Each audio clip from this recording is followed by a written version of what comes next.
Hello everyone, welcome to rank book. ನಮ್ಮ ಇಂದಿನ ವಿಡಿಯೋಗಳಲ್ಲಿ ನೀವು PGCET ರಿಲೇಟೆಡ್ ಆಗಿರುವಂಥ ಇನ್ಫಾರ್ಮೇಷನ್ಸ್ ನೋಡಿದ್ರಿ. ಅಂದರೆ ಅಪ್ಲಿಕೇಶನ್ ಡೇಟ್ ಯಾವಾಗಿಂದ ಶುರುವಾಗುತ್ತೆ ಮತ್ತು ಎಕ್ಸಾಮ್ ಡೇಟ್ ಯಾವಾಗ, ಅದರ ಜೊತೆಗೆ ಯಾವ್ಯಾವ ಸೆಕ್ಷನ್ಸ್ ಇದೆ ಮತ್ತು ಅದರಲ್ಲಿ ಯಾವ್ಯಾವ ರೀತಿ ನೀವು ಅದನ್ನು ಅಟೆಂಡ್ ಮಾಡಬೇಕು, ಪ್ರಿವಿಯಸ್ ಇಯರ್ ಕ್ವಶನ್ ಪೇಪರ್ಸ್ ಆಗ್ಬೋದು. ಸೊ ಇಷ್ಟೆಲ್ಲ ಮಾಹಿತಿನ ತಿಳ್ಕೊಂಡ್ವಿ. ಈಗ ಇವತ್ತಿನ ಒಂದು ವಿಡಿಯೋದಲ್ಲಿ ನಾವು ವರ್ಬಲ್ ಎಬಿಲಿಟಿ ಅನ್ನೋ ಟಾಪಿಕಲ್ಲಿ ಏನೇನು ಸಿಲೆಬಸ್ ಇದೆ, ನಿಮ್ಮ PGCET 2025 ಏನೇನು ಸಿಲೆಬಸ್ ಇದೆ ಮತ್ತು ಇಂದಿನ ವರ್ಷದಲ್ಲಿ ಯಾವ್ಯಾವ ಕ್ವಶನ್ಸ್ನ ಕೇಳಿದ್ದ, ಬೋತ್ MBA ಆ್ಯಂಡ್ MCA ಎರಡೂ ಕೂಡ ಯಾವ್ಯಾವ ಕ್ವಶನ್ಸ್ನ ಕೇಳಿದ್ದ, ಮತ್ತು ಈ ಒಂದು ವರ್ಷದಲ್ಲಿ ನೀವು ಇದರಲ್ಲಿ ಮ್ಯಾಕ್ಸಿಮಮ್ ಮಾರ್ಕ್ಸ್ನ ಸ್ಕೋರ್ ಮಾಡಬೇಕು ಅಂದರೆ ಯಾವ ರೀತಿ ಪ್ರಿಪೇರ್ ಆಗಬೇಕು. ಓಕೆ, ಸೊ ಇಷ್ಟನ್ನು ಈ ಒಂದು ವಿಡಿಯೋದಲ್ಲಿ ನಾನು ತಿಳಿಸ್ತಾ ಹೋಗ್ತೀನಿ. ಸೊ ಈಗ ಮೊದಲನೇದಾಗಿ ನಮ್ಮ ಟಾಪಿಕ್ ಬಂದು ವರ್ಬಲ್ ಎಬಿಲಿಟಿ. ಸೊ 2024ರಲ್ಲಿ ನಿಮ್ಗೆಲ್ಲರಿಗೂ ಗೊತ್ತಿರೋ ಹಾಗೆ PGCETದು ಸಿಲೆಬಸ್ ಚೇಂಜ್ ಆಯಿತು. ಅದರಲ್ಲಿ ಸೊ ಮೊದಲು ಕೂಡ ವರ್ಬಲ್ ಎಬಿಲಿಟಿ ಇತ್ತು, ಬಟ್ ಇದರಲ್ಲಿ ಸ್ವಲ್ಪ ಇಂಪ್ರೂವ್ ಆಯಿತು. ಇಂಪ್ರೂವ್ ಅಂತಂದರೆ ಇದರದ್ದು ಸಿಗ್ನಿಫಿಕೆನ್ಸ್ ಜಾಸ್ತಿ ಆಯಿತು. For example, last year question ಪೇಪರಲ್ಲಿ ನೀವು ನೋಡಿದ್ರೆ MCAದಲ್ಲಿ 16 ಕ್ವಶನ್ ಕೇಳಿದ್ದಾನೆ. ಓಕೆ, 20 ಅಂತ ಇದ್ದಿದ್ದು ವೈಟೇಜು, ಬಟ್ ಮ್ಯಾಥ್ಸ್ಗೆ ಸ್ವಲ್ಪ ವೈಟೇಜ್ ಜಾಸ್ತಿ ಇರೋದ್ರಿಂದ MCAದಲ್ಲಿ 16 ಕ್ವಶನ್ ಕೇಳಿದ್ದಾನೆ. MBAಯಲ್ಲಿ ಬರೋಬ್ಬರಿ 20 ಕ್ವಶನ್ ಕೇಳಿದ್ದಾನೆ. ಓಕೆ, ವರ್ಬಲ್ ಎಬಿಲಿಟಿ ಒಂದರಲ್ಲೇ. So verbal ability is nothing but ನಿಮ್ಮ ಇಂಗ್ಲೀಷ್, ಜನರಲ್ ಇಂಗ್ಲೀಷ್ ಅಂತ ನೀವೇನು ಕರಿತೀರಲ್ಲ, ಅದನ್ನು ನಾವು ಕಾಂಪಿಟೇಟಿವ್ ಎಕ್ಸಾಮ್ಸಲ್ಲಿ ವರ್ಬಲ್ ಎಬಿಲಿಟಿ ಅಂತ ಕರಿತೀವಿ. ಓಕೆ, ಈ ವರ್ಬಲ್ ಎಬಿಲಿಟಿ ಅಥವಾ ಜನರಲ್ ಇಂಗ್ಲೀಷ್ ಅನ್ನೋಂಥದ್ದು ನಾಟ್ ಓನ್ಲಿ ಫಾರ್ PGCET ಮಾತ್ರ ಅಲ್ಲ. So it is useful for your banking exams and if you want to pursue SSC staff selection commission, ಅದರ ಜೊತೆಗೆ ರೈಲ್ವೇಸ್. ಆಪ್ಟಿಟ್ಯೂಡ್ ರೀಸನಿಂಗ್ ಜೊತೆಗೆ ಈ ವರ್ಬಲ್ ಎಬಿಲಿಟಿ ಕಂಪಲ್ಸರಿ ಆಗಿರುತ್ತೆ. ನೀವು ಬ್ಯಾಂಕಿಂಗ್ ಎಕ್ಸಾಮ್, ಯಾವುದೇ ಬ್ಯಾಂಕಿಂಗ್ ಎಕ್ಸಾಮ್ ಬರೀರಿ, ಅದ್ರ ಜೊತೆಗೆ ಯಾವುದೇ SSC ಎಕ್ಸಾಮ್ ಬರೀರಿ, ಯಾವುದೇ ರೈಲ್ವೇಸ್ ಎಕ್ಸಾಮ್ ಬರೀರಿ, ಈ ಒಂದು ಟಾಪಿಕ್, ಈ ಒಂದು ಸೆಕ್ಷನು ಕಂಪಲ್ಸರಿಯಾಗಿ ಇದ್ದೇ ಇರುತ್ತೆ. ಪ್ರಿಲಿಮ್ಸ್ಗಾಗ್ಬೋದು, ಮೇನ್ಸ್ಗಾಗ್ಬೋದು. ಓಕೆ, ಇಲ್ಲಿ ಬ್ಯಾಂಕಿಂಗ್ ಎಕ್ಸಾಮು SSC ಇದರಲ್ಲೆಲ್ಲ ಪ್ರಿಲಿಮ್ಸ್ ಮೇನ್ಸ್ ಅಂತಿದ್ರೆ ಆ ಎಕ್ಸಾಮ್ಗಳೆಲ್ಲ ಪರ್ಟಿಕ್ಯುಲರಿ. ಸೊ ಎರಡಕ್ಕೂ ಕೂಡ ಬಂದಿರುತ್ತೆ ಈ ಟಾಪಿಕ್. ಹಾಗಾಗಿ ಬರೀ PGCET ಲೆಕ್ಕದಿಂದಲ್ಲ, ಓವರ್ ಆಲ್ ಓಕೆ, ನಿಮ್ಮ ನೆಕ್ಸ್ಟ್ ನೀವು ಯಾವುದೇ ಜಾಬ್ ಸೆಕ್ಯೂರ್ ಮಾಡಬೇಕು ಅಂದ್ರೂ ಇಂಗ್ಲೀಷ್, ನಿಮ್ಮ knowledge on English is very very important. Okay, ಈಗ ಸೊ ಆಲ್ರೆಡಿ ಹೇಳಿದಾಗೆ MCA PGCETಲಿ 16 ಮಾರ್ಕ್ಸ್ ಇದೆ ಮತ್ತು MBA PGCETಲಿ 20 ಮಾರ್ಕ್ಸ್ ಇದೆ. ಸೊ ನೀವು ಕರೆಕ್ಟಾಗಿ ಇವತ್ತಿಂದ ಪ್ರಿಪೇರ್ ಆದರೂ ಕೂಡ ಮ್ಯಾಕ್ಸಿಮಮ್ ಮಾರ್ಕ್ಸನ್ನು ನೀವು ಸ್ಕೋರ್ ಮಾಡ್ಬೋದು. ಸೊ ಫಾರ್ ಎಕ್ಸಾಂಪಲ್ 85 to 95% ಮಾರ್ಕ್ಸನ್ನು ನೀವು ಸ್ಕೋರ್ ಮಾಡೋದು. ಈಗ ಫಾರ್ ಎಕ್ಸಾಂಪಲ್ 16 ಕೇಳಿದೆ ಅಂದರೆ 15 ಕ್ವಶನ್ ಆರಾಮಾಗಿ ಆನ್ಸರ್ ಮಾಡ್ಬೋದು, ಆಯಿತಾ. MBAದಲ್ಲಿ 20 ಕೇಳಿದೆ ಅಂದರೆ 18ರಿಂದ 19 ಕ್ವಶನ್. ಸೊ ಇಂಗ್ಲೀಷಲ್ಲಿ ಅಥವಾ ಈ ವರ್ಬಲ್ ಎಬಿಲಿಟಿ ಅಂತ ಏನು ಕರಿತೀವಿ, ಲಾಸ್ಟ್ ಇಯರ್ MCAದಲ್ಲಿ ನಿಮಗೆ 16 ಕ್ವಶನ್ನ ಕೇಳಿದ್ದ, MBAದಲ್ಲಿ 20 ಕ್ವಶನ್ಸ್ನ ಕೇಳಿದ್ದಾನೆ. ಮತ್ತು ಈ ಸಲನೂ ಕೂಡ ಸೊ ಏನು ಚೇಂಜ್ ಆಗುವಂಥ ಯಾವುದೇ ಲಕ್ಷಣ ಇಲ್ಲ, ಅಥವಾ ಜಾಸ್ತಿ ಆಗ್ಬೋದು ಹೊರತು ಮಾರ್ಕ್ಸು, ಆದರೆ ಕ್ವಶನ್ಸು ಕಡಿಮೆ ಆಗಲ್ಲ. ನೀವು ಕರೆಕ್ಟಾಗಿ ಪ್ರಿಪ್ರೇಷನ್ ಮಾಡಿದ್ರಿ ಅಂತಂದರೆ ಓಕೆ. ಸೊ ಈ ವರ್ಬಲ್ ಎಬಿಲಿಟಿಯಲ್ಲಿ ನೀವು ಕರೆಕ್ಟಾಗಿ ಪ್ರಿಪೇರ್ ಆದ್ರಿ ಅಂತಂದರೆ ಬ್ಯಾಂಕಿಂಗ್ ಎಕ್ಸಾಮ್ಸ್ ಆಗ್ಬೋದು, SSC ಆಗ್ಬೋದು, ಅಥವಾ ರೈಲ್ವೆ ಎಕ್ಸಾಮ್ಸ್ ಇಷ್ಟನ್ನು ಕೂಡ ಕ್ಲಿಯರ್ ಮಾಡೋದು ಈಸಿ ಆಗುತ್ತೆ. ಸೊ ಹಾಗಾಗಿ ನಮ್ಮ ರ್ಯಾಂಕ್ ಬುಕ್ಕಲ್ಲಿ ನಾವು ಈ ಒಂದು ಟಾಪಿಕ್ನ ಅಥವಾ ಬೇರೆ ಆಪ್ಟಿಟ್ಯೂಡ್ ರೀಸನಿಂಗು, ಇಂಗ್ಲೀಷು ಮತ್ತು GK ಟಾಪಿಕ್ನ ಸೊ ಕೇವಲ PGCET ಪರ್ಸ್ಪೆಕ್ಟಿವ್ ಅಷ್ಟೇ ಇಲ್ಲ, ನೆಕ್ಸ್ಟ್ ನಿಮಗೆ ಹೈಯರ್ ಬೇರೆ ಬೇರೆ ಎಕ್ಸಾಮ್ಸ್ನ ನೀವು ಅಟೆಂಪ್ಟ್ ಮಾಡಿದ್ರು ಹೆಲ್ಪ್ ಆಗಲಿ ಅನ್ನೋ ರೀತಿಯಲ್ಲಿ ನಾವು ತುಂಬ ಇನ್ಡೆಪ್ತ್ ಆಗಿ ಹೇಳ್ಕೊಡ್ತೀವಿ. ಆಲ್ರೆಡಿ ನಮ್ಮಲ್ಲಿ ಪ್ರೀಮಿಯಂ ಕ್ಲಾಸಸ್ ಶುರುವಾಗಿದೆ. ಸೊ ಯಾರಾದರೂ ಇಂಟ್ರೆಸ್ಟ್ ಇದ್ದರೆ ನೀವು ಜಾಯಿನ್ ಆಗ್ಬೋದು. ಓಕೆ, ಈಗ ಈ ವರ್ಬಲ್ ಎಬಿಲಿಟಿ ಅನ್ನೋ ಟಾಪಿಕಲ್ಲಿ ಯಾವ್ಯಾವ ಒಂದು ಸೆಕ್ಷನ್ಸ್ ಇದೆ, ಅಥವಾ ಯಾವ್ಯಾವುದು ಟಾಪಿಕ್ಸ್ ಇದೆ ಅಂತ ನೋಡೋಣ. ಎಕ್ಸಾಮಿಗೆ ಬರುವಂಥದ್ದು. ಸೊ ಇಲ್ಲಿ ನೀವು ನೋಡ್ಬೋದು, ಓಕೆ, ಬೋತ್ MBA ಮತ್ತು MCA ಎರಡೂ ಕೂಡ ನಾನು ಸಿಲೆಬಸ್ನ ಇಟ್ಟಿದ್ದೀನಿ. ಸೊ ಇಲ್ಲಿ MBA ಸಿಲೆಬಸ್ ನೀವು ನೋಡೋದಾದರೆ, ಸೊ ಮೊದಲು ಇದೆಯಲ್ಲ, this one is from MBA. So ಇನ್ನೊಂದು ಅಷ್ಟೇನು ವ್ಯತ್ಯಾಸ ಆಗಲ್ಲ. ಓಕೆ, MBA ಮತ್ತು MCAದಲ್ಲಿ ಇಂಗ್ಲೀಷ್, ಅದರಲ್ಲೂ ಈ ವರ್ಬಲ್ ಎಬಿಲಿಟಿ ಅಂತ ಬಂದಾಗ ಯಾವುದೇ ಪೇಪರ್ ತಗೊಳ್ಳಿ ನೀವು, ಇದು ವೆದರ್ ಇಟ್ ಇಸ್ ಬ್ಯಾಂಕಿಂಗ್ ಆಗ್ಬೋದು, SSC ಆಗ್ಬೋದು, ರೈಲ್ವೇಸ್ ಆಗ್ಬೋದು, ಅಥವಾ ಸ್ಟೇಟ್ ಗೌರ್ಮೆಂಟ್ ಎಕ್ಸಾಮ್ಸ್ ಆಗ್ಬೋದು. ಸೊ ಯಾವುದೇ ರೀತಿ ವ್ಯತ್ಯಾಸ ಬರಲ್ಲ. ಸೊ ಟಾಪಿಕ್ಗಳು hard core topic will remain same. Okay, for example ಇಲ್ಲೇ ನೋಡಿ. ಸೊ MBAದಲ್ಲಿ ಮತ್ತು MCAದಲ್ಲಿ, ಸೊ MBAದಲ್ಲಿ ಅಂದರೆ ಬೇಸಿಕ್ ಇಂಗ್ಲೀಷ್ ಗ್ರಾಮರ್. ಸೊ ಇಲ್ಲೂ ಕೂಡ MCAದಲ್ಲೂ ಅದೇ ಇದೆ, basic English grammar. Next so synonyms, antonyms, sentence correction.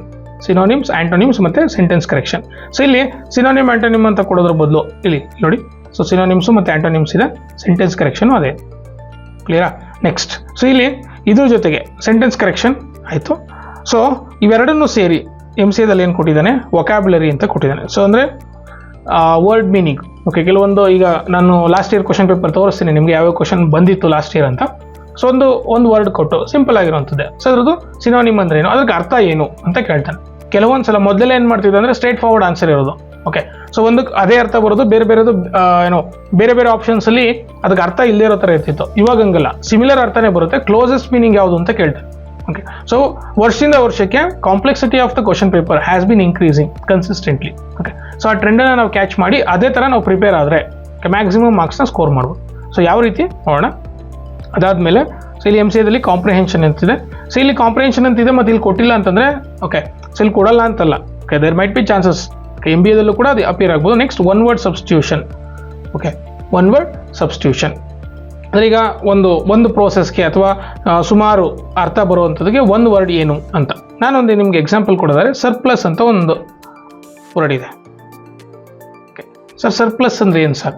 Okay, for example ನಮ್ಮಲ್ಲಿ ನಾವು ಅಕ್ಕಿ, ರಾಗಿ, ಗೋಧಿ, ಭತ್ತ ಇವೆಲ್ಲ ಬೆಳಿತೀವಿ ಅಂತ ಅಂದ್ಕೊಳ್ಳಿ. ಸೊ ನಮ್ಮ ಮನೆಗಾಗಿ, ನಾವು ಊಟ ಮಾಡೋದಕ್ಕೆ ವರ್ಷ ಪೂರ್ತಿಯಾಗಿ ಸೊ ನಾವು ಅದನ್ನು ಇನ್ನೂ ಎಕ್ಸ್ಟ್ರಾ ಉಳೀತು ಅಂತಂದರೆ, ಓಕೆ, ಸೊ ಇನ್ನೂ ಎಕ್ಸ್ಟ್ರಾ ಉಳೀತು ಅಂದರೆ ನಾವು ಅದನ್ನು ಸರ್ಪ್ಲಸ್ ಅಂತ ಕರಿಬೋದು.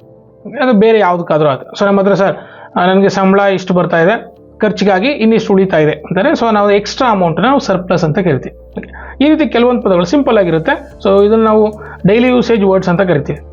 ಇಂಗ್ಲೀಷಲ್ಲಿ ಅಂದರೆ ನೇಟಿವ್ ಸ್ಪೀಕರ್ಸು ಡೈಲಿ ಏನು ಯೂಸ್ ಮಾಡ್ತಾರಲ್ಲ ಅಂಥ ವರ್ಡ್ಸ್ನೇ ಕೇಳುವಂಥದ್ದು. ಎಲ್ಲೋ ಯಾವುದೋ ಒಂದು ಇಂಗ್ಲೀಷು ಇದರಲ್ಲಿ ಶೇಕ್ಸ್ಪಿಯರು ಅಥವಾ ಈ ಶಶಿ ತರೂರ್ ಅವ್ರು ಮಾತಾಡ್ತಾರಲ್ಲ ಆ ಥರ ತುಂಬ ಸ್ಟ್ಯಾಂಡರ್ಡ್ ಇಂಗ್ಲೀಷ್ ಏನು ಕೇಳಲ್ಲ ನಿಮ್ಮ PGCET ಇದರಲ್ಲಿ. ಸೊ ತುಂಬ ಸಿಂಪಲ್ ಆಗಿರುತ್ತೆ. ಸೊ ನೀವು ಅರ್ಥ ಮಾಡಿಕೊಂಡು ಕ್ರ್ಯಾಕ್ ಮಾಡಬೇಕು. ಓಕೆ, ಸೊ ಇದರಲ್ಲಿ ನೆಕ್ಸ್ಟ್ ಬಂದರೆ ಸೊ ಪೇರ್ಸ್ ಎಕ್ಸ್ಪ್ರೆಸಿಂಗ್ ರಿಲೇಷನ್ಶಿಪ್ ಆಗ್ಬೋದು, ಇಡಿಯಮ್ಸ್ ಆ್ಯಂಡ್ ಫ್ರೇಸಸ್, ಅದ್ರ ಜೊತೆಗೆ famous books. Okay, for example ಈಗ ಸೊ ಯಾವುದು ಹ್ಯಾಮ್ಲೆಟ್ ಅಂತ ಇದೆ. ಓಕೆ, ಶೆರ್ಲಾಕ್ ಹೋಮ್ಸ್ ಅಂತ ಇದೆ. ಸೊ ಅದರ ಕೆಲವೊಂದು ಬುಕ್ಗಳನ್ನ ಯಾರ್ಯಾರು ಬರೆದಿದ್ದಾರೆ ಅನ್ನೋದ್ರ ಬಗ್ಗೆ. ಓಕೆ, ಕೆಲವೊಂದಿಷ್ಟು ಪ್ರಸಿದ್ಧವಾದಂಥ ಕವಿಗಳಿದ್ದಾರೆ. ಓಕೆ, ಸೊ ವರ್ಡ್ಸ್ವರ್ತ್, ಶೆಲ್ಲಿ ಮತ್ತು ಇವರು ಶೇಕ್ಸ್ಪಿಯರು, ಈ ಥರ ಅವರು ಯಾವ್ಯಾವ ಬುಕ್ ಬರೆದಿದ್ದಾರೆ ಅಂತ ನೋಡ್ಕೊಂಡು ಹೋದರೆ ಸಾಕು. ಎಲ್ಲರದು ಏನು ನೋಡೋ ಅವಶ್ಯಕತೆ ಇಲ್ಲ. ಸೊ ಇಲ್ಲಿ MCAದಲ್ಲೂ ಕೂಡ so words and ಫ್ರೇಸಸ್ಸು jumbled paragraph. Okay, so ಅಂದರೆ ABCD ಅಂತ ಕೊಟ್ಟಿರ್ತಾನೆ ಪ್ಯಾರಾಗ್ರಾಫು. ನೀವು ಅದನ್ನು ಗ್ರಾಮ್ಯಾಟಿಕಲಿ ಯಾವ್ದು ಕರೆಕ್ಟಾಗಿದೆ, ಕ್ರೋನೊಲಾಜಿಕಲಿ ಒಂದೊಂದ್ಸಲ ಬರುತ್ತೆ, ಗ್ರಾಮ್ಯಾಟಿಕಲಿ ಬರುತ್ತೆ. ನೋಡೋಣ, ಅದು ಮುಂದಿನ ಒಂದು ವೀಡಿಯೋಸ್ಗಳಲ್ಲಿ ಆ ಸೆಕ್ಷನ್ಸ್ನ ನೋಡ್ತೀವಿ. ಓಕೆ, ಈಗ ಇಷ್ಟು ಟಾಪಿಕ್ಗಳನ್ನ ಕೊಟ್ಟಿದ್ದಾನೆ ಇಂಗ್ಲೀಷ್ ಸೆಕ್ಷನ್, ಇಂಗ್ಲೀಷ್ ಲ್ಯಾಂಗ್ವೇಜಲ್ಲಿ. ಇದರಲ್ಲಿ ಲಾಸ್ಟ್ ಇಯರ್ ಏನೇನು ಕ್ವಶನ್ ಕೇಳಿತ್ತ. ಓಕೆ, ಸೊ ಆಲ್ರೆಡಿ ನಾನು ಹೇಳಿದ್ನಲ್ಲ ಲಿಸ್ಟ್ ಆಫ್ ಟಾಪಿಕ್, ನಾವೆರಡನ್ನು ಕಂಬೈನ್ ಮಾಡಿದ್ರೆ ಸೊ ಇಷ್ಟು ಟಾಪಿಕ್ಗಳು ಬರುತ್ತೆ. ಇದರಲ್ಲಿ ಮಾರ್ಕ್ಸ್ ಅಲೊಕೇಶನ್ ಸೊ ಆಲ್ರೆಡಿ ಹೇಳಿದಾಗೆ so over all 20 marks weightage ಇದೆ. ಬಟ್ ಅದರಲ್ಲಿ ಲಾಸ್ಟ್ ಟೈಮ್ ಸೊ ಇದು ಕೆಲವೊಂದು ಸಲ ಶಫಲ್ ಆಗುತ್ತೆ, ಹಾಗಾಗಿ ಬಟ್ ಓವರ್ ಆಲ್ ನಾವು 20 ಅಂತ ಟಾರ್ಗೆಟ್ ಇಟ್ಕೋಬೋದು. ಇದರಲ್ಲಿ ಲಾಸ್ಟ್ ಇಯರ್ ನೋಡ್ಬೋದು MCAದಲ್ಲಿ ಈ ಕ್ವಶನ್ಸ್ನ ಕೇಳಿದ್ದಾನೆ. ಓಕೆ, ಸೊ ಫಸ್ಟ್ ಒನ್ನು choose the word which is closest in meaning to the word given in question. So fabulous. Okay, fabulous ಅಂತಂದ್ರೆ ಏನು? ಓಕೆ, ಸೊ ಈಗ ನಾನು ಹೇಳಿದ್ರೆ Taj Mahal is an fabulous symbol for love. Okay, Taj Mahal is a fabulous symbol for love. Okay, so ಅಂದರೆ ಅರ್ಥ ಏನು? Okay, ಇಲ್ಲಿ since you are attempting an MCQ question, okay, you should understand so ಯಾವುದು ಸರಿ ಇದೆ ಆಪ್ಷನಲ್ಲಿ ಅನ್ನೋದಕ್ಕಿಂತ ಸೊ ಯಾವುದು ಮಿಕ್ಕಿದ ಯಾವ್ದು ತಪ್ಪು ಅನ್ನೋದನ್ನು ನೀವು ಐಡೆಂಟಿಫೈ ಮಾಡಬೇಕು. ಅದನ್ನು ನಾವು ಎಲಿಮಿನೇಷನ್ ಟೆಕ್ನಿಕ್ ಅಂತ ಕರಿತೀವಿ. ಎಲಿಮಿನೇಷನ್ ಮೆಥಡ್ ಅಥವಾ ಎಲಿಮಿನೇಷನ್ ಟೆಕ್ನಿಕ್. ಸೊ ಏನು ಸರ್ ಹಿಂಗಂದರೆ ಸೊ ಈ ಒಂದೊಂದು ಆಪ್ಷನ್ನು ಕೂಡ ನೀವು ಡಿಲೀಟ್ ಮಾಡ್ತಾ ಬರ್ಬೇಕು. ಸರ್ ಯಾವುದಕ್ಕಲ್ಲ, ಓಕೆ, ಆನ್ಸರ್ ಯಾವುದಲ್ಲ ಅನ್ನೋದನ್ನು ನೀವು ಐಡೆಂಟಿಫೈ ಮಾಡಬೇಕು. ಸೊ ಈಗ ಫ್ಯಾಬ್ಯುಲಸ್ ಅಂತಿದೆ. ಓಕೆ, ನನಗೆ ಇದು ಅರ್ಥ ಗೊತ್ತು, ಬಟ್ ಇಲ್ಲಿ ನಾನು ಬೇರೆ ಬೇರೆ ಆಪ್ಷನ್ಸ್ನ ಐಡೆಂಟಿಫೈ ಮಾಡ್ತಾ ಹೋಗ್ತೀನಿ. ನೋಡೋಣ. ಸೊ ಇಲ್ಲಿ ರಿಗರಸ್ ಅಂತ ಇದೆ ಫಸ್ಟ್. ಸೊ ಸ್ವಲ್ಪ ಕಷ್ಟ ಥರ ಕಾಣಿಸ್ತದೆ. ಸೊ ರಿಗರಸ್ ಅಂತಂದರೆ ತುಂಬ ಕ್ರೂರವಾದದ್ದು ಅಂತ ಅಥವಾ ಕಠಿಣವಾದದ್ದು ಅಂತ. ಓಕೆ, ಫ್ಯಾಬ್ಯುಲಸ್ ಅಂದರೆ ಅದರ ಅರ್ಥ ಆ ಥರ ಬರಲ್ಲ ಅಂತ ನಾನು ಅನ್ಕೋತೀನಿ. ಓಕೆ, ಸಾರಿ, ಫ್ಯಾಬ್ಯುಲಸ್ ಅನ್ನೋದಕ್ಕೆ ನಾನು ಒಂದು ಒಳ್ಳೆಯದನ್ನು ಸೂಚಿಸೋಕ್ಕೆ ಹೇಳ್ತಾ ಇದ್ದೀನಿ. ಸೊ ರಿಗರಸ್ ಅಂದರೆ ತುಂಬ ಕಷ್ಟವಾದದ್ದು. ಓಕೆ, ಅದಾಗಕ್ಕೆ ಸಾಧ್ಯ ಇಲ್ಲ. ನೆಕ್ಸ್ಟ್ ಕ್ರೆಡಿಬಲ್ ಅಂತಂದರೆ ಒಂದು ಕ್ರೆಡಿಬಿಲಿಟಿ ಅಂತ ಇದೆ. ಓಕೆ, ಅಥವಾ ಇನ್ಕ್ರೆಡಿಬಲ್ ಇಂಡಿಯಾ ಅಂತ ಕೇಳಿದರೆ ಒಂದು ಸ್ಲೋಗನ್. ಓಕೆ, ಕ್ರೆಡಿಬಿಲಿಟಿ ಅಂತಂದರೆ ನಂಬಿಕೆಗೆ ಅರ್ಹವಾದದ್ದು ಅಥವಾ ವಿಶ್ವಾಸನಾರ್ಹ ಅಂತ ಇದೆ. ಓಕೆ, ಫ್ಯಾಬ್ಯುಲಸ್ ಅಂದರೆ ಯಾವುದೋ ಒಂದು ಆಶ್ಚರ್ಯ ಸೂಚಕವಾಗಿರಬೇಕು. ಸೊ ಇದು ಆಗ ಸಾಧ್ಯ ಇಲ್ಲ. Next so auspicious. So auspicious ಅಂದರೆ ನಾವು ಹೇಳೋದು ಯಾವುದಾದ್ರು ಒಂದು ದಿನ ಅಥವಾ ಒಂದು ಟೈಮ್ನ ಹೇಳ್ತೀವಿ. ಸೊ ಒಳ್ಳೆ ಕಾಲ ಅಂತ ಕರಿತೀವಿ, ಅದು ಒಳ್ಳೆ ದಿನ ಇವತ್ತು ಏನಾದರೂ ಶುರು ಮಾಡು ಅಂತ ಅಂತಾರೆ. ಓಕೆ, ಫಾರ್ ಎಕ್ಸಾಂಪಲ್ ಯಾವುದು ಅಕ್ಷಯ ತೃತೀಯ ದಿನ ಚಿನ್ನ ತಗೋಬೇಕು ಅಂತ ಹೇಳ್ತೀವಲ್ಲ. ಸೊ ಅದು ಅಂಥ ದಿನಗಳನ್ನ ನಾವು ಆಸ್ಪೀಷಿಯಸ್ ಅಂತ ಅಥವಾ ಶುಭವಾದದ್ದು ಅಂತ. ಸೊ ಫ್ಯಾಬ್ಯುಲಸ್ ಅಂತಂದರೆ ಆಶ್ಚರ್ಯ ಆಗುವಂಥದ್ದು. ಓಕೆ, ಶುಭವಾಗಿರುವಂಥದ್ದಲ್ಲ. ಸೊ ಹಾಗಾಗಿ ಇದು ಆಪ್ಷನ್ ಅಲ್ಲ. ನೆಕ್ಸ್ಟ್ ಸೊ ಕೊನೆಯದು ಬಂದು ಆಸ್ಟೋನಿಷಿಂಗ್. ಕೊನೆದು ಬಂದು ಆಸ್ಟ್ರೋನಿಷಿಂಗ್. ಸೊ ಆಸ್ಟ್ರೋನಿಷಿಂಗ್ ಅಂದರೆ ತುಂಬ ಆಶ್ಚರ್ಯಕರವಾಗಿರುವಂಥದ್ದು ಅಥವಾ ಅತ್ಯದ್ಭುತವಾದಂಥದ್ದು. ಸೊ ಹಾಗಾಗಿ ಇದಕ್ಕೆ ಆನ್ಸರು ಆಸ್ಟ್ರೋನಿಷಿಂಗ್. ಕ್ಲಿಯರಾ? ಸೊ ಈಗ ಅಂದರೆ ಒಂದು ಆನ್ಸರ್ ನಾನೊಂದು ಸಿಂಪಲ್ ವರ್ಡ್ ತೊಗೊಂಡೆ, ಇದು ಸಿನಾನಿಮಿಗೆ ಬರುತ್ತೆ. ಆಲ್ರೆಡಿ ಹೇಳಿದ್ನಲ್ಲ, ಕ್ಲೋಸೆಸ್ಟ್ ಮೀನಿಂಗ್ ಅಂತ ಕೊಡ್ತಾ ಇದ್ದಾನೆ, ಮೀನಿಂಗ್ ಅಂತ ಕೊಡ್ತಿದ್ದ ಫಸ್ಟು, ಇವಾಗ ಹಂಗಲ್ಲ. ಎರಡೆರಡು ಕೆಲವೊಂದು ಸಲ ನಿಮಗೆ ತುಂಬ ಕನ್ಫ್ಯೂಸ್ ಆಗುತ್ತೆ, ಎರಡು ಆಪ್ಷನಲ್ಲಿ ಬಂದು ಸ್ಟ್ರಕ್ ಆಗಿಬಿಡ್ತೀರಾ. ನಾವು ಸ್ಟೇಟ್ ಗೌರ್ಮೆಂಟ್ ಎಕ್ಸಾಮ್ಸ್ ಎಲ್ಲ KPSC ಎಕ್ಸಾಮ್ಸ್ ಎಲ್ಲ ನೋಡಿದ್ರೆ ಅದೇ ಥರ ಆಗಿದೆ. ಬಟ್ ಹಾಗಾಗಿ ಕೆಲವೊಂದು ಡೈಲಿ ಯೂಸೇಜ್ ವರ್ಡ್ಗಳನ್ನ ಅಥವಾ ಕಾಮನ್ ಆಗಿ ಯೂಸ್ ಮಾಡೋ ವರ್ಡ್ಗಳನ್ನ ನಾವು ನೋಡ್ತಾ ಹೋದಂತೆ ನಿಮಗೆ ಸುಲಭ ಆಗ್ತಾ ಬರುತ್ತೆ. Next, so what is the opposite in meaning for this? Isolate. Okay, so ಈ ಐಸೋಲೇಟ್ ಅನ್ನೋ ಪದನ ನೀವು ಫ್ರೀಕ್ವೆಂಟಾಗಿ ಕೇಳಿರ್ತೀರ. ನೀವು ಕರೋನಾದಲ್ಲಿ ಇದ್ದಿದ್ರೆ ಓಕೆ, ಸೊ ಐಸೋಲೇಷನ್ ಮಾಡ್ತಿದ್ರು, ಕ್ವಾರಂಟೈನ್ ಮಾಡ್ತಿದ್ರು ಅಂತ ಕೇಳ್ತಾನೆ ಇರ್ತೀವಿ. ಟಿವಿಲೆಲ್ಲ ಅದನ್ನು 24 ಗಂಟೆ ಹೇಳ್ತಾನೆ ಇದ್ರು. ಸೊ ಐಸೋಲೇಟ್ ಅಂದರೆ ಸಪ್ರೇಟಾಗಿ ಇಡುವಂಥದ್ದು. ಬಟ್ ನಮಗೇನಂತ ಕೇಳಿದ್ದಾನೆ, ಸೊ ಆಪೋಸಿಟ್ ವರ್ಡ್ ಏನು? ಐಸೋಲೇಟ್ಗೆ ಆಪೋಸಿಟ್ ವರ್ಡ್ ಏನು ಅಂದರೆ, ಸೊ ಐಸೋಲೇಟ್ ಅಂದರೆ ಸಪ್ರೇಟ್ ಆಗಿರುವಂಥದ್ದು. ನಿಮಗೆ ಇದೇನನ್ನು ಆಪ್ಷನ್ ನೋಡೋದೇ ಬೇಡ, ಇಲ್ಲೇ ನಿಮ್ಗೆ ಗೊತ್ತಾಗ್ತಾ ಇದೆ. ಸೊ ಮಿಂಗಲ್ ಅಂದರೆ ಜೊತೆಯಾಗಿ ಕೂಡಿರುವಂಥದ್ದು ಅಂತ. ಸೊ ಐಸೋಲೇಟ್ ಅಂದರೆ ಸಪರೇಟ್ ಆಗಿರುವಂಥದ್ದು, ಮಿಂಗಲ್. ಸೊ ಇದು ಸ್ಟ್ರೇಟ್ ಆಗಿದೆ ಆನ್ಸರ್ಸು. ಕೆಲವೊಂದರೆ ಸ್ವಲ್ಪ ಈ ಥರ ಎಲಿಮಿನೇಷನ್ ಮೆಥಡ್ ನೀವು ಮಾಡಬೇಕು. ನೆಕ್ಸ್ಟ್, ಸೊ ಇನ್ನೊಂದು, ಸೊ ಇದು ಇಡಿಯಮ್ ಕೊಟ್ಟಿದ್ದಾರೆ. ಸೊ ತುಂಬ ಈಸಿಯಾಗಿ ಸ್ಕೋರ್ ಮಾಡುವಂಥ ಟಾಪಿಕ್ ಬಂದರೆ ಇಡಿಯಮ್ ಅಂತ phrases. It's my personal favourite. ಯಾಕಂದರೆ ನಾನು ಯಾವ್ದಾದ್ರು ಇಮೇಲ್ ಬರೀಬೇಕಾದ್ರೆ ಅಥವಾ ಓದಬೇಕಾದ್ರೆ ಅಥವಾ ನೆಕ್ಸ್ಟ್ ಏನಾದರೂ ಬರೀಬೇಕಾದ್ರೆ, so I use lot of idioms. Okay, ಮಾತಾಡಬೇಕಾದ್ರೂ ಕೂಡ. ಓಕೆ, ಸೊ ಇಲ್ಲಿದೆ add fuel to the fire. Okay, fuel to the fire ಅಂತಂದರೆ ಓಕೆ, ಸೊ ಉರಿಯೋ ಬೆಂಕಿಗೆ ತುಪ್ಪ ಸುರಿಯೋದು ಅಂತ. ಇದು ಈಸಿಯಾಗಿದೆ. ಓಕೆ, ನಾವು ಟ್ರಾನ್ಸ್ಲೇಟ್ ಮಾಡಿದ್ರೆ ನಮ್ಗೆ ಅರ್ಥ ಗೊತ್ತಾಗ್ಬಿಡುತ್ತೆ. ಕೆಲವೊಂದು ಇಡಿಯಮ್ಗಳು ತಲೆ ಕೂಡ ಗೊತ್ತಾಗಲ್ಲ. ಅದಕ್ಕೆ ನಾವು ಇಡಿಯಮ್ಸ್ಗಳನ್ನ ಸೊ ಯೂಸೇಜನ್ನು ನೋಡಿ ಕಲ್ತ್ಕೊಂಡು ಅದನ್ನು ಪ್ರಾಕ್ಟೀಸ್ ಮಾಡಬೇಕು. ಓಕೆ, ಇದು ಸ್ಟ್ರೇಟ್ ಫಾರ್ವರ್ಡ್ ಆಗಿದೆ question. Add fuel to the fire ಅಂತಂದ್ರೆ ಏನು? ಸೊ ಏನೋ ಒಂದು ಕಂಡೀಷನ್ ಇದೆ, ಅದಕ್ಕೆ ನಾವು ಅದನ್ನು ಎನ್ಕರೇಜ್ ಮಾಡೋದಂಗೆ ಅಂತ. ಅಂದರೆ ಒಂದು ಕೆಟ್ಟ ಸಿಚುಯೇಷನ್, ಅದನ್ನು ನಾವು ಎನ್ಕರೇಜ್ ಮಾಡ್ತೀವಿ ಅನ್ನೋ ಥರ. ಓಕೆ, ಸೊ ಏನು add fuel to the fire ಅಂತಾರೆ? Make somebody angry, make something worse, to start a fire somewhere, to call for help. Okay, so ಸುಮಾರು ಜನ ಏನು ಮಾಡ್ತಾರೆ, ಫೈರ್ ಅಂತಿದೆಯಲ್ಲ ಸರ್, ಇಲ್ಲಾದರೂ ಬೆಂಕಿ ಹಚ್ಚದ ಅಂತ. ಸೊ ಇದು ಬೆಂಕಿ ಹಚ್ಚೋ ಕೆಲಸನೇ, ಬಟ್ ಎಲ್ಲೋ ಅಲ್ಲ. Okay, so to call for help. Okay, no, so call for help ಅಲ್ಲ. ನೆಕ್ಸ್ಟ್, ಇಲ್ಲಿ ಎರಡಕ್ಕೆ ಅಷ್ಟಕ್ಕಾಯ್ತು ಮತ್ತೆ. So make somebody angry. Okay, so ಇದು ಕೋಪ ಬರ್ಸೋದು ಅಂತ ಅಲ್ಲ. So make something worse. Okay, already bad situation, so from bad to worse. ಕೆಡ್ತಾ ಇತ್ತು, ನೀವು ಇದನ್ನು ಇನ್ನೂ ಹಾಳು ಮಾಡಿದ್ರಿ ಅನ್ನೋ ಥರ. ಈಗ for example, so tempered glass ಇಲ್ಲ. ಓಕೆ, ಟೆಂಪರ್ಡ್ ಗ್ಲಾಸು ಏನೋ ಆಗಿತ್ತು ಅಂತ ತೆಗ್ದಿದ್ದೀರಾ, ಮತ್ತೆ ಮೊಬೈಲ್ನ ಕೆಳಗಡೆ ಬಿಡಿಸೋದು ಜೋರಾಗಿ. ಅವಾಗೇನಾಯಿತು, ಸೊ ಮೊಬೈಲ್ ಕಂಪ್ಲೀಟಾಗಿ ಡಿಸ್ಪ್ಲೇ ಹೋಗುತ್ತೆ. ಅಟ್ಲೀಸ್ಟ್ ಟೆಂಪರ್ಡ್ ಗ್ಲಾಸ್ ಎಲ್ಲ ಟೆಂಪರ್ಡ್ ಹೊಡೆದೋಗ್ತಿತ್ತು, display ಹೊಡಿತಿತ್ತು.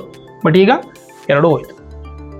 So add fuel to the fire ಅಂದರೆ ಮೇಕ್ ಸಮಥಿಂಗ್ ವರ್ಸ್ ಅಂತ ಅರ್ಥ. ನೆಕ್ಸ್ಟ್, ಇದರಲ್ಲಿ ಸರ್ ಯಾವ ರೀತಿ ನಾವು ಪ್ರಿಪೇರ್ ಆಗಬೇಕು, ರೆಫರೆನ್ಸ್ ಮೆಟೀರಿಯಲ್ಸ್ ಏನೇನು ಅಂತಂದರೆ, so one thing you should do is, so you have to read newspaper at least 30 minutes per day. So at least 30 ನಿಮಿಷ ನ್ಯೂಸ್ ಪೇಪರ್ ಓದಬೇಕು. Okay, English newspaper. So I prefer Deccan Herald ಅಂತ newspaper ಇದೆ, ಅಥವಾ Times of India. So ಸ್ವಲ್ಪ relatively easy ಇರುತ್ತೆ. ಅದು ಹಿಂದೂ ಮತ್ತು Indian Express ಆ ಥರ ನೀವು ಪೇಪರ್ ಓದೋದಕ್ಕಿಂತ ಟೈಮ್ಸ್ ಆಫ್ ಇಂಡಿಯಾ ಈ ಎರಡರಲ್ಲಿ ಯಾವುದಾದ್ರು ಒಂದು ಪೇಪರ್ ರೆಫರ್ ಮಾಡ್ಬೋದು. ಡೆಕ್ಕನ್ ಹೆರಾಲ್ಡ್ ರಿಲೇಟಿವ್ಲಿ ಈಸಿ ಇದೆ. ಸೊ ಇದನ್ನು ನೀವು ರೆಫರ್ ಮಾಡಿ 30 minutes. ಯಾವುದು ನಿಮ್ಗೆ ಯಾವ ಸೆಕ್ಷನ್ ಇಷ್ಟ ಆಗುತ್ತೆ ಅದನ್ನು ಓದಿ. ಫಾರ್ ಎಕ್ಸಾಂಪಲ್, ನಿಮ್ಗೆ ಸ್ಪೋರ್ಟ್ಸ್ ಇಷ್ಟನಾ? Yes, read the sports. So ನಿಮಗೆ ಪೊಲಿಟಿಕ್ಸ್ ಇಷ್ಟನಾ? ಅದನ್ನೇ ಓದಿ. ಫಿಲಮ್ ಇಷ್ಟನಾ? ಸಿನಿಮಾ ನ್ಯೂಸಾ? ಸೊ ಅದನ್ನೇ ನೀವೇನು ಓದ್ತೀರಾ ಅದನ್ನು ಇಂಗ್ಲೀಷಲ್ಲಿ ಓದಿದ್ರೆ ಓಕೆ, ಅಲ್ಲಿ ವರ್ಡ್ಸ್ ಪದಗಳ ಬಳಕೆ ಆಗ್ಬೋದು, ಇಡಿಯಮ್ಸ್ ಆಗ್ಬೋದು. So you can catch it. ಆಮೇಲೆ ಇನ್ನೊಂದು ನೀವು ಎಕ್ಸ್ಟ್ರಾ ಮಾಡಬೇಕಾಗಿರುವಂಥದ್ದು, ಸೊ 10 words ಪರ್ ಡೇ ಬರೀತಾ ಬನ್ನಿ. 10 ವರ್ಡ್ಸು, ಅದರಲ್ಲಿ antonym, synonym, idioms and phrases ಎಲ್ಲನೂ ಸೇರಿ 10 ವರ್ಡ್ಸ್ನ ಬರೀತಾ ಬನ್ನಿ ಇವತ್ತಿಂದ. ಸೊ ನೀವು ಎಕ್ಸಾಮ್ ಹೋಗೋಷ್ಟರಲ್ಲಿ ಓಕೆ, ಸೊ ನಿಮ್ಗೆ ಆಲ್ಮೋಸ್ಟ್ 90% ಕವರ್ ಆಗುತ್ತೆ. ಈಗ ಹೇಳಿದ್ನಲ್ಲ, ಇಷ್ಟನ್ನು ಮಾಡಿದ್ರೆ ಸಾಕು, 90% ಕವರ್ ಆಗುತ್ತೆ. ನೆಕ್ಸ್ಟ್ ಬೇಸಿಕ್ ಗ್ರಾಮರು ಅದು ಇದು ನೀವು ಕಲ್ತ್ಕೋಬೋದು. ನೆಕ್ಸ್ಟ್, ಸೊ ಇದ್ರ ಜೊತೆಗೆ you can watch TV shows. ಇಲ್ಲಿ TV ಶೋಸ್ ಅಂತಂದರೆ ಇಂಗ್ಲೀಷ್ ಮೂವೀಸು ಅಥವಾ ವೆಬ್ ಸೀರೀಸ್ ಅಲ್ಲ, ಮೇಜರಾಗಿ ನೀವು ನೋಡಬೇಕಾಗಿರುತ್ತದೆ ನ್ಯೂಸ್. ಸೊ ಇದರಲ್ಲಿ ನ್ಯೂಸಲ್ಲಿ ಯಾವುದಾದ್ರೂ ಒಂದು ಇಂಗ್ಲೀಷು ತುಂಬ ನಿಧಾನಕ್ಕೆ ಸ್ಪಷ್ಟವಾಗಿ ಹೇಳುವಂಥದ್ದು. ಸೊ ನಾನು ಪ್ರಿಫರ್ ಮಾಡೋದು ಪಾಲ್ಕಿ ಶರ್ಮಾ ಅಂತ ಇದ್ದಾರೆ. ಯೂಟ್ಯೂಬಲ್ಲಿ ಸರ್ಚ್ ಮಾಡ್ಬೋದು ಇವ್ರದ್ದು. ಸೊ 10 ಮಿನಿಟ್ಸು 15 ಮಿನಿಟ್ಸು ಬುಲೆಟಿನ್ಸ್ ಇರುತ್ತೆ, ಅಂದರೆ ನ್ಯೂಸ್ ಓದ್ತಾರೆ ಅವರು. ಸೊ ನೀವು ಅದನ್ನು ಕೇಳಿದ್ರೆ ಸಾಕು, ಅವರ ಇಂಗ್ಲೀಷ್ ಫ್ಲೂಯೆನ್ಸಿ ಆಗ್ಬೋದು, ವರ್ಡ್ಸ್ ಯೂಸೇಜ್ ಆಫ್ ವರ್ಡ್ಸ್ ಇರ್ಬೋದು, ನೀವು ಕ್ಯಾಚ್ ಮಾಡ್ಬೋದು. ಸೊ ಇಷ್ಟಿದ್ರೆ ಸಾಕು. ಓಕೆ, ಸೊ ಇಷ್ಟನ್ನು ನೀವು ರಿಲಿಜಿಯಸ್ ಆಗಿ ಫಾಲೋ ಮಾಡ್ತಾ ಬಂದರೆ ಓಕೆ, ಅಟ್ಲೀಸ್ಟ್ ಜೂನ್ ಅಷ್ಟರೊಳಗಡೆ ನೀವು ರೆಡಿ ಆಗ್ತೀರಾ. ಅದ್ರ ಜೊತೆಗೆ ಸೊ ನೀವು ಇಲ್ಲಿ ಕ್ಲಾಸಸ್ಗೆ ರೆಗ್ಯುಲರಾಗಿ ಬರ್ತಾ ಇದ್ರೆ ನಾವು ನಿಮಗೆ ಸೊ ಇನ್ನೊಂದು ಗ್ರಾಮರ್ನ ಟೀಚ್ ಮಾಡೋದಾಗ್ಬೋದು, ಅಥವಾ ಕೆಲವೊಂದು ಬೇರೆ ಬೇರೆ ವರ್ಡ್ಸು ಮತ್ತು previous year question paper solve ಮಾಡೋದಾಗ್ಬೋದು, ಅದ್ರ ಜೊತೆಗೆ mock test, sectional mock test ಎಲ್ಲನೂ ಕೊಡೋದ್ರಿಂದ ಸೊ ಆಲ್ಮೋಸ್ಟ್ ನೀವು ಪರ್ಫೆಕ್ಟಾಗಿ ರೆಡಿ ಆಗ್ತೀರ. ಸೊ ಒಳ್ಳೊಳ್ಳೆ ರ್ಯಾಂಕಿಂಗ್ ತಗೊಳ್ಳೋದು ತುಂಬ ಈಸಿ ಆಗುತ್ತೆ. ಸೊ ಇಷ್ಟನ್ನು ನೀವು ಫಾಲೋ ಮಾಡಿದ್ರೆ ಸಾಕು. ಓಕೆ, ಸೊ ಇದಾಗಿತ್ತು ಇವತ್ತಿನ ಕಂಟೆಂಟ್ ವರ್ಬಲ್ ಎಬಿಲಿಟಿ ಬಗ್ಗೆ. ಓಕೆ, ಸೊ ಇನ್ನೂ ಹೆಚ್ಚಿನ ಈ ರೀತಿ PGCET ಎಜುಕೇಷನ್ ರಿಲೇಟೆಡ್ ವೀಡಿಯೋಸ್ ಬೇಕು ಅಂದರೆ ದಯಮಾಡಿ ನಮ್ಮ ಯೂಟ್ಯೂಬ್ ಚಾನಲ್ನ ಸಬ್ಸ್ಕ್ರೈಬ್ ಮಾಡಿ. ನಿಮ್ಗೆ ಏನು ಅನಿಸುತ್ತೆ ಈ ವಿಡಿಯೋ ಬಗ್ಗೆ ಅಥವಾ ನಮ್ಮ ಪ್ರೀವಿಯಸ್ ವೀಡಿಯೋಸ್ ಬಗ್ಗೆ ಸೊ ಕಮೆಂಟ್ ಮಾಡಿ. ಅಥವಾ ನಿಮ್ಮ ನೆಕ್ಸ್ಟ್ ಯಾವುದಾದ್ರು ಇನ್ನೊಂದು ಟಾಪಿಕ್ ಯಾವುದಾದ್ರು ಬೇಕು ಅಂತಂದರೆ ಸೊ ನೀವು ನಮಗೆ ಅಥವಾ ಇದರ ಇಮೇಲ್ ಮುಖಾಂತರ ಅಥವಾ ಕಾಲ್ ಮಾಡಿ ಅಥವಾ ಯೂಟ್ಯೂಬಲ್ಲೇ ಕಮೆಂಟ್ ಮಾಡೋ ಮುಖಾಂತರ ಹೇಳಿದ್ರೆ ಸೊ ನಾವು ಆ ವಿಡಿಯೋನ ರೆಕಾರ್ಡ್ ಮಾಡಿ ಅಪ್ಲೋಡ್ ಮಾಡ್ತೀವಿ. Okay, thank you.